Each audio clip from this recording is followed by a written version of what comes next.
Party with your host, Stanton.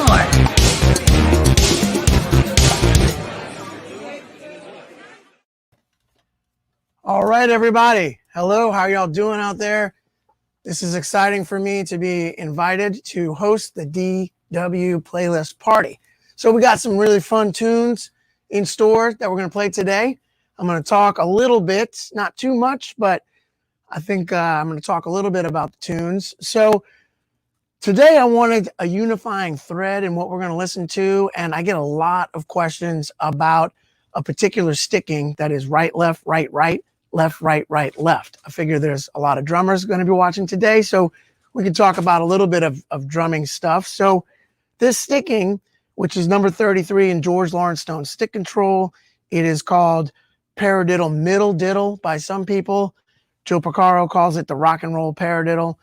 And many, many people have used this sticking. Everybody from Steve Gadd, Rick Marotta, Mitch Mitchell.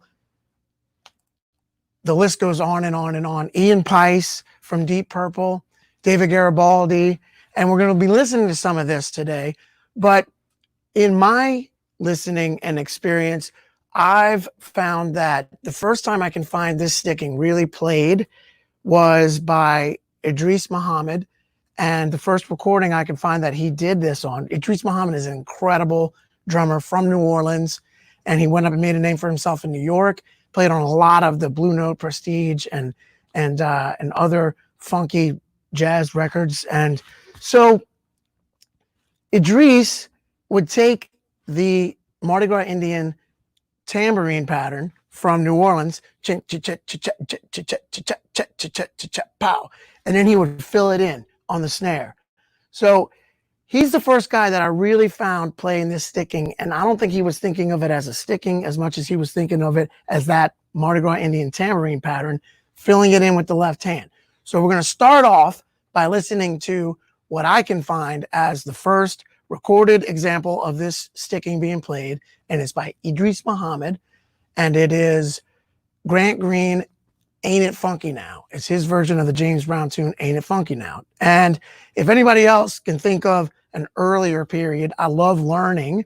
So if anybody can tell me of an earlier example of this sticking played. Now, Lloyd Knibb would play it in the early 60s with the Scotalites, but he played the pattern. He played just that rhythm on the bell of the hi-hat, and he wasn't really filling it in. So if anybody knows of an example of where the sticking was used earlier than 1968, let me know. And that was 1968 Hot Rod by Reuben Wilson. This is 1970 with Grant Green. This is one of my favorite things that Driss Mohammed has done. Check this out. Super funky.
I mean, when I heard that, that just really opened up my eyes and my ears to how you could blend between swing and funk and really kind of improvise with the groove.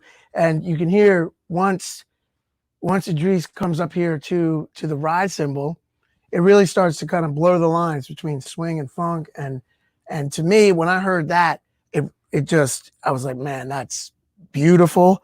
That's a direction that I really love, blending and blurring those lines. So Driss has been a huge influence on me for a very long time.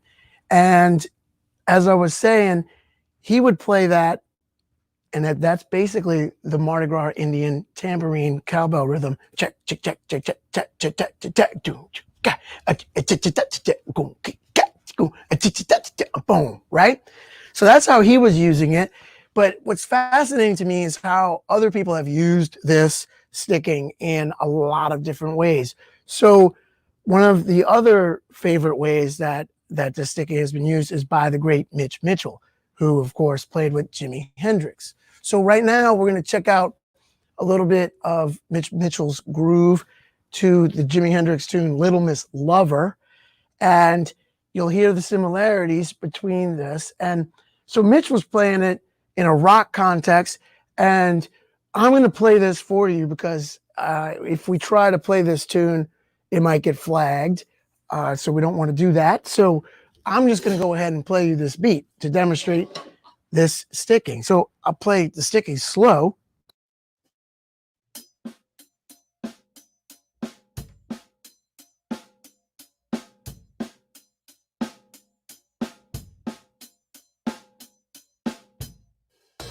And then you should recognize that when I come up here and play this beat from Jimi Hendrix, Little Miss Lover, as played by Mitch Mitchell.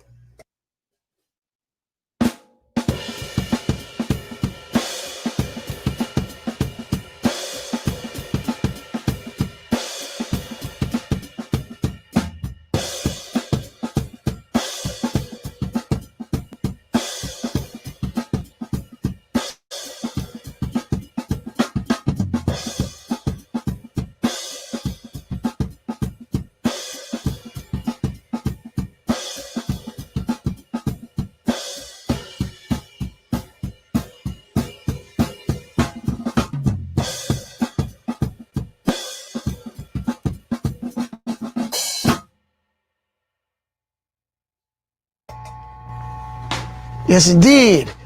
Now, of course, just trying to do Mitch Mitchell some justice, and that's a hard thing to do because Mitch Mitchell is one of my favorite drummers of all time.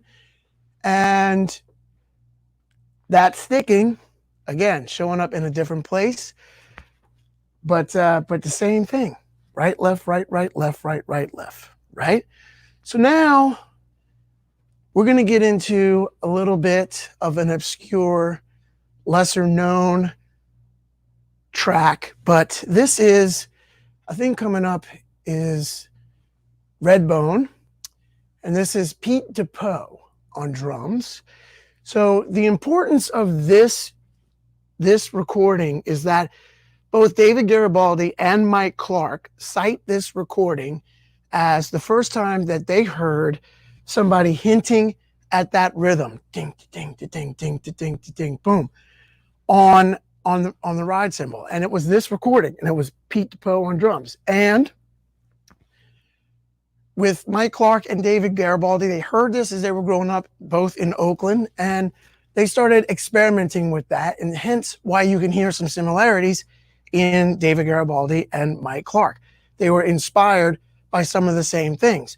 So then David Garibaldi took that rhythm and he started playing it, and then he started adding Swiss triplets to it, and that became the basis of what he calls the King Kong beat. And that's coming from this tune, which is Redbone, Prehistoric Rhythm, and the King Kong Beat. That's the full name of the tune. So here we go, checking this out. Yes, you're right.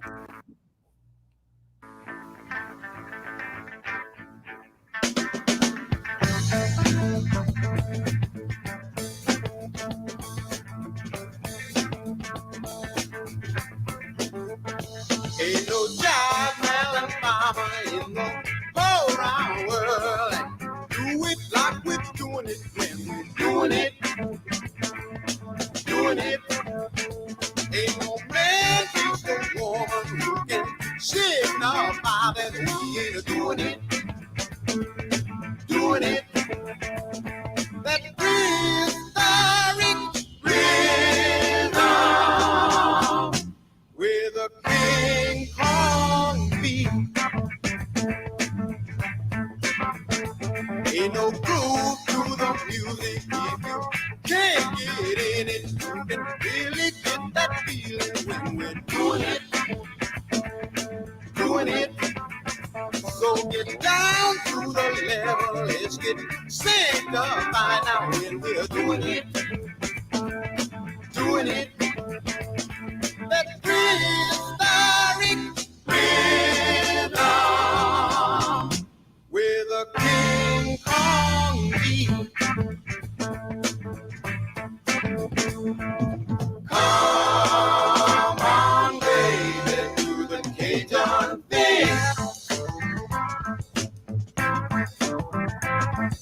So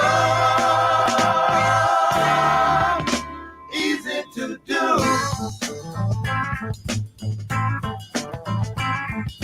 Come on, baby, do the Cajun thing.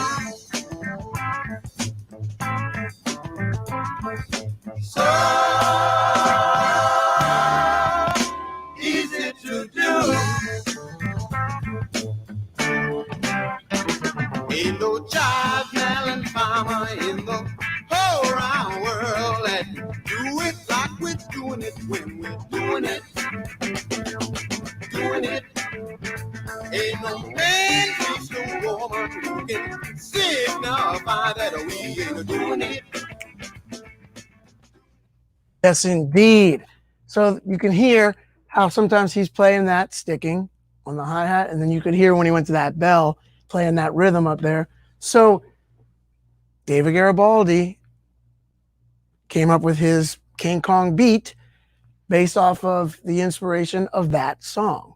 And then, as I said, David Garibaldi started putting Swiss triplets into things, right? While the drums are here, maybe I'll just show you what that looks like, adding the Swiss triplets.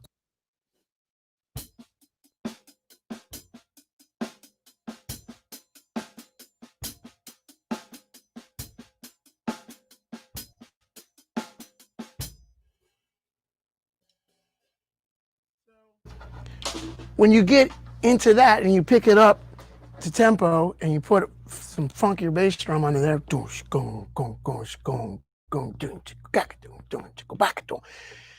you start to get really close to what David Garibaldi is playing on this next track, which is going to be the famous Tower of Power, What Is Hip?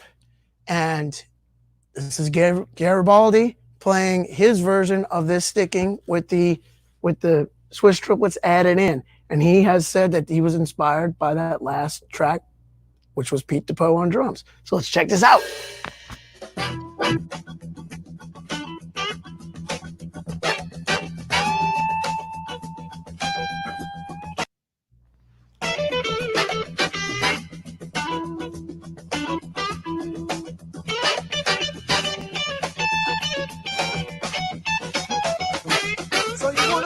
bust your trick bag, ease on into hip bag, but you ain't just exactly sure what's hip.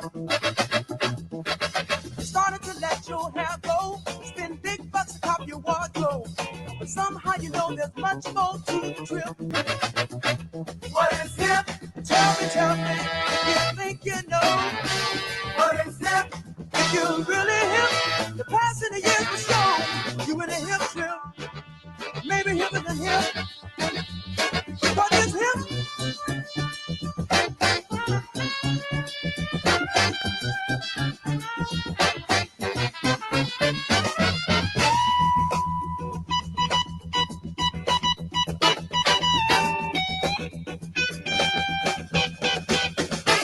You became a part of the new breed, been smoking only the best weed, hanging out on the so-called hippie set, being seen in all the right places, seen with just the right faces.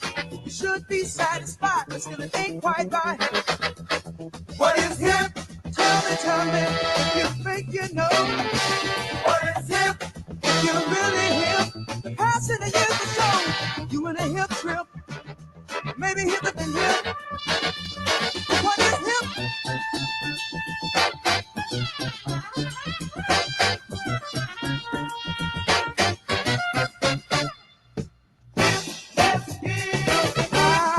What it is. Let's hear what it is. Let's hear what it is. And sometimes hipness is what it ain't. Hey,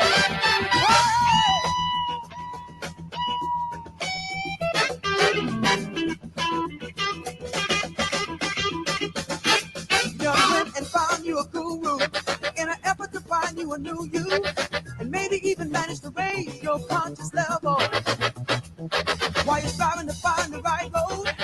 There's one thing you should know: what's hip today might become passé. What is hip? Tell me if you think you know. What is hip? If you're really hip, the past and the years will show you in a hip trip. Maybe hipper than hip. What is hip?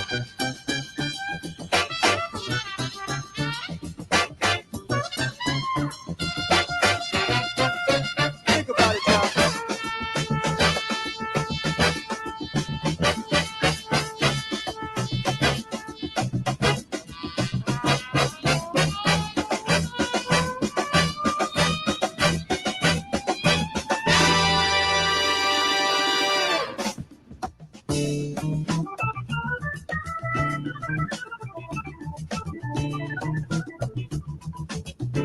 What is hip? Tell me if you think you know. What is hip? If you're really hip, the past and years will show. What is hip? Tell me if you think you know. What is hip? If you're really hip, the past and years will show. What is hip? What is hip? I'd like to know. What is hip? Is it in the style of your hair? What is hip? Is it in clothes that you wear? What is hip? I'd like to know. What is hip? I'd like to know. What is hip? What's a hip, y'all? Hey! What is hip?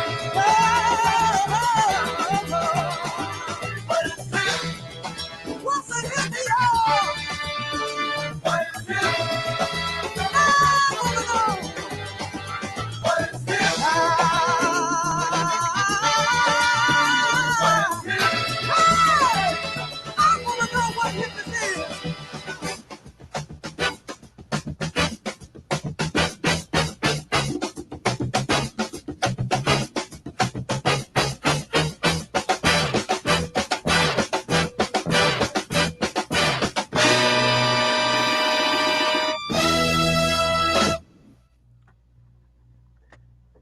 Killing. I mean, that is, to me, one of the funkiest tracks ever recorded and one of the most innovative tracks as well. I know a lot of people are influenced by David Garibaldi, And it's really interesting to me to hear him talk about where he got that influence from. I love doing that, finding something I love and then digging back and figuring out, where did that come from? And I'm going to talk a little bit about this next track before we bring it up. So this next one I learned about in doing some of this, when I started talking to Jonathan Mover would call this musical archaeology, right? Where you're just digging deeper and deeper to find where these influences come from. And so this next track is from Rick Marotta playing drums on a Jerry LaCroix tune called Mean Old World. And the significance of this track, I'm going to talk about this for a little while. So when Driss Mohammed passed, I reached out to Modern Drummer and I said that I wanted to write the in memoriam on Driss. I had played double drums with Driss a couple of times. I had met him numerous times and had eaten with dinner with him and lunch with him. And I hosted a book signing for him when his book came out here in New Orleans. So I felt like I was a huge fan of Driss, and maybe I could come up with some things to talk about him, but also get some of the greater drummers to comment on him and their influence and his influence on them. So I reached out to Steve Smith, Bill Stewart, David Garibaldi, Mike Clark, and got instant responses from those guys. And then I wanted to reach out to Steve Gadd because I knew that Driss Mohammed had influenced Steve Gadd, and I knew that Steve Gadd had used this sticking a lot. And so I reached out to Paul Siegel at Hudson Music. He said, well, Gadd doesn't really do email or text really, so you're going to have to call him. So I called Steve Gadd and left him a message. Next day, I get a call back from Steve Gadd. I see it. You missed a call from Steve Gadd. So I'll listen to the voicemail and say, hey, Stanton, yeah, this is Steve Gadd. I'm like, yeah, that's, amazing. So long story short, I talked to him and I knew that he was coming in town with James Taylor, and I had already bought tickets. So I offered to maybe meet up with him so we could talk about Driss. And so I offered to maybe take him to lunch. So we met up for coffee at his hotel, and we started talking. I said, is it possible that you picked up that sticking from Driss and then you double timed it, turned it into 30-second notes? He says, that's interesting. And he says, to tell you the truth, the place that I got that lick from is from Rick Marotta. And he says, Steve was saying that he got it from this intro to this song. And then Rick plays it only one time in this intro to this song.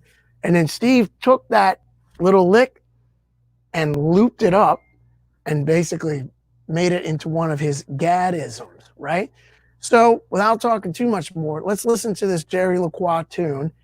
And you're going to hear, and this is the thing, before we play it, Steve was telling me, he's like, man, I've been telling people for years, Rick Marotta was playing Gadd before Gadd. And that's coming from Steve Gadd himself. So he is one to tell you where he got his influence from and to give credit where credit is due. So let's check out this tune. And this is Rick Marotta on Jerry LaCroix, Mean Old World.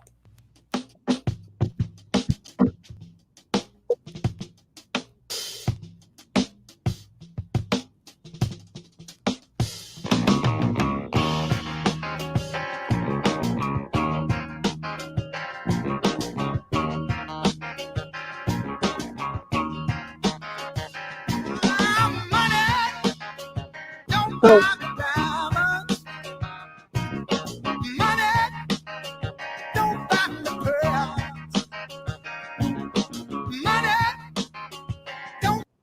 So I'm wondering, can we play that again? So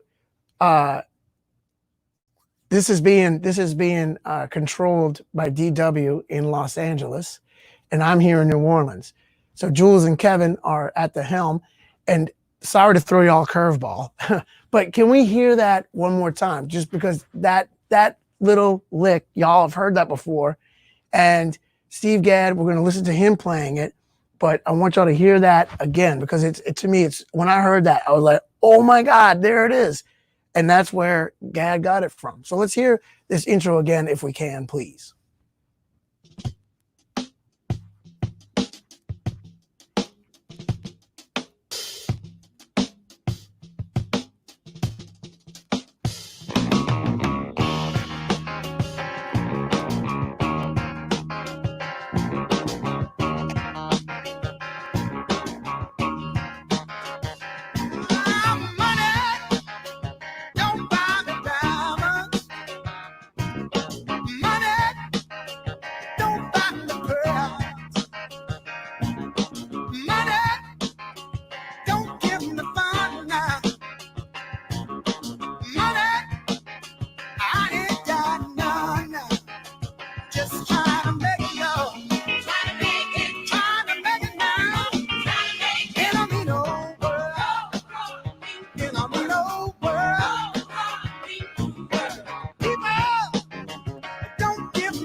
Yeah, man. Wow. So as you can hear, that sticking again is right there. And then the way that Rick Marotta's playing it, and then Gadd, which we're about to listen to, is that he's double timing it, right? He's playing at 30-second notes in the front. And then sometimes they'll play that same sticking slow in the back, right? So it's fast in the front, slow in the back. It's like a drumming mullet, right? So check this out. I'm going to demonstrate that a little bit. So check it out.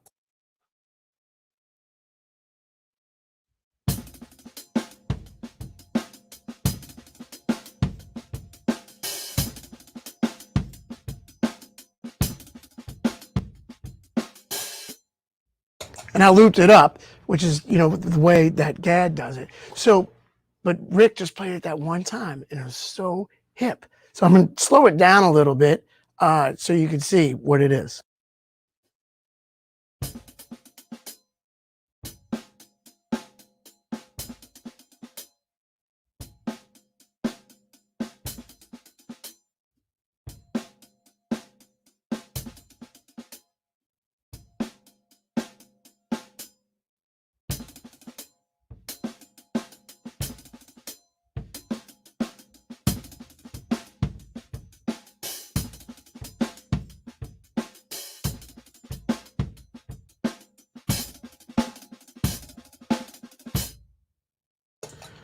Right? That same sticking that Driss Mohammed was playing on the hi-hat and then over here on the ride. And he got that rhythm from the New Orleans Mardi Gras Indians, then took it up to New York. And then lots of other people have used this sticking, and I'm sure that they've gotten it from different sources. But to me, I love when you see, wow, check out how this person used that same thing. And where did they get that from, right? So right now, why don't we listen to the man himself, Steve Gadd, playing that sticking, looping it up on Tom Scott. And this is, interestingly enough, this is called Dirty Old Man. So both of those tunes have old in them, spelled different. But so we're going to listen to Steve Gadd. I'm going to stop talking and check this out.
Yeah, yes, indeed. The one and only Steve Gadd using that sticking. And of course, you'll recognize that he's used that a lot. Lucas Von Gretsch, what's happening, man? Good to see you pop up here. And then somebody said about that Rick Marotta track that they were going to download that and then quit drumming. Well, don't quit. Just be inspired. And yes, indeed. So those are the tunes that we've prepared. And I think that we are coming to a close of this live stream.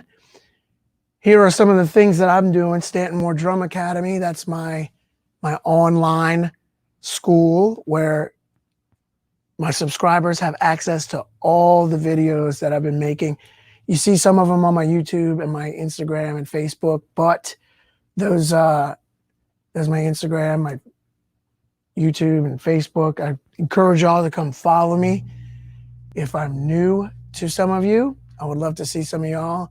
And in the Drum Academy, I'm posting all of my full-length lessons and interviews and written lessons, and there's a really interactive forum in there as well. So if I don't see any more questions pop up, then maybe there aren't any questions right now. And DW Drums, thank y'all so much for having me host this. This has been a blast. And thanks to Jules and Kevin. Thanks to Gretsch Drums and LP Percussion under the DW umbrella. And yes, indeed, Chuck Harling, what's up, my man? Chuck Harling is one of my SNDA members. Comes to my camp every year, Spirit of New Orleans drum camp in December every year. So thank you guys so very much. I hope to see some of y'all in the future, either in the academy or on any of my social media channels. And thank DW again for having me. I'll see y'all. Thank you very much. Yes, indeed.